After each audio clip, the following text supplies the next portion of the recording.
আসসালামু আলাইকুম। আমি মাঝে মাঝেই একা একা বের হই বিভিন্ন কাজে, কিন্তু আজকেও তেমন একা ছিলাম। একা গেলেও কোথাও নর্মালি কিছু খাই না রেস্টুরেন্টে ঢুকে তো আজকে কেন যেন একটু পিপাসা লাগলো, সাথে পানিও ছিল না, তাই একটু জুস কিনে খেলাম। জুস কিনে খাওয়ার সময় আমার বাচ্চাদের কথা খুব মনে পড়েছে। যাই হোক, শুধু জুসটাই খেয়েছি। এরপরে মেয়ের জন্য সামান্য কিছু এখান থেকে নিয়ে নিলাম, চিকেন বান আর সামোসা নিয়েছিলাম।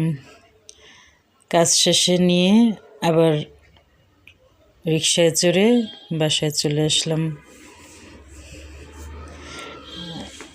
মানুষের জীবনে কত সময় যায়, তাই না? আসলে আমার কেন যেন মনে হয় এই ভিডিওটা যে দেখতে পাচ্ছেন, এটা কিন্তু আমি ইচ্ছা করেই উল্টে দিয়েছি। কারণ কিছু মানুষ দেখবেন আপনার সাথে এত ভালো এত ভালো ভালো কথা বলছে, এত সুন্দর করছে, কিন্তু সে হঠাৎই উল্টে যাবে। তাকে আপনি আর কোনোভাবেই স্বাভাবিক অবস্থায় ফিরিয়ে আনতে পারবেন না।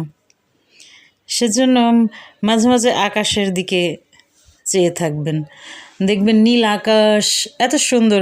আসলে আজকের আকাশটা অনেক সুন্দর ছিল। হালকা থেকে থেকে অল্প অল্প তুলোর মতো মেঘ উঠছিল, আর নীল আকাশ খুবই ভালো লাগছে আর কি আজকে আকাশটা। এই জন্য মাঝে মাঝে আমি রিকশায় বসে আকাশের দিকে চেয়ে থাকতাম। অবশ্য রাস্তায়, এত বিজি রাস্তায় আকাশের দিকে চেয়ে থাকাটাও একটা ভয়ের বিষয়, কখন আবার কি হয়। যাই হোক, এরপর এই রান্নাবান্নাগুলি আগেই করে গিয়েছিলাম। আমি আসলে আজকে যা বলতে চাই সেটা হচ্ছে, আমাদের প্রত্যেকটা মেয়েরই পড়াশোনা করা উচিত, চাকরি বাকরি করা উচিত, ব্যবসা বাণিজ্য, মানে যে যেটা পারে, যে যেটা করে কমফোর্ট ফিল করে তাই করা উচিত।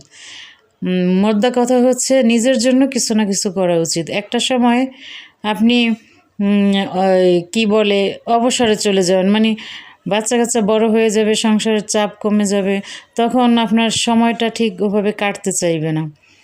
এই যে সারা দিন কাজ করেন, সারা দিন সবার জন্য করেন, বিয়ের পর থেকে বিশেষ করে, এরপরে বেলা শেষে কি হয়, বেলা শেষে আপনার সাথে আর ওইভাবে কেউ কারো কথা বলার সময় থাকে না।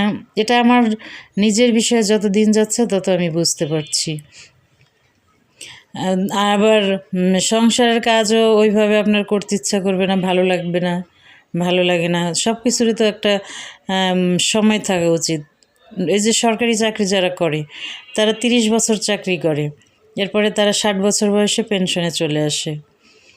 একটা তাদের অবসরে যারা একটা নির্দিষ্ট সময় আছে, আর যারা হাউস ওয়াইফ তাদের কিন্তু নির্দিষ্ট কোনো সময় নেই, তাদেরও একটা সময় দেওয়া উচিত। পরিবারের সবাই এই হাউস ওয়াইফ যারা আছে তাদেরকে মনে করে আর কি, যতদিন চলে, সে যতদিনে একদম মানে তার অস্তিত্ব বিলীন না হয় ততদিন পর্যন্ত সে শুধু সংসারকে দিয়েই চলে। এটা আসলে ঠিক না। হ্যাঁ, এজন্য সব যে যে যার যেভাবে যোগ্যতা আছে সেইভাবে তার জীবন। আমি অনেককেই দেখেছি যারা চাকরি করেন, মহিলারা, আমার কাছে খুব ভালো লাগে। তারা আত্মনির্ভরশীল কেন, তাদেরকে পরিবারও কিন্তু সব কিছুতে সাপোর্ট করে। যেমন তারা চাকরি করে, সেই সুবাদে তারা একা একা বিভিন্ন জায়গায় বেড়াতে চলে যায়। অফিসের কোনো অনুষ্ঠানে তারা বাচ্চা স্বামী ছাড়া তারা কিন্তু যোগদান করতেছে, তারা বেড়াতে যায়। এটা কিন্তু খুবই ভালো, তাই না? আর এটা তাদের ফ্যামিলিও অ্যাপ্রিসিয়েট করে। কেন করে? তারা আর্ন করে বলে, তারা টাকা। আমি আসলে এই জিনিসটা আগে বুঝতাম না, এখন একদম হাড়ে হাড়ে বুঝতে পারি যে টাকাটা আসলেই বড় কিছু।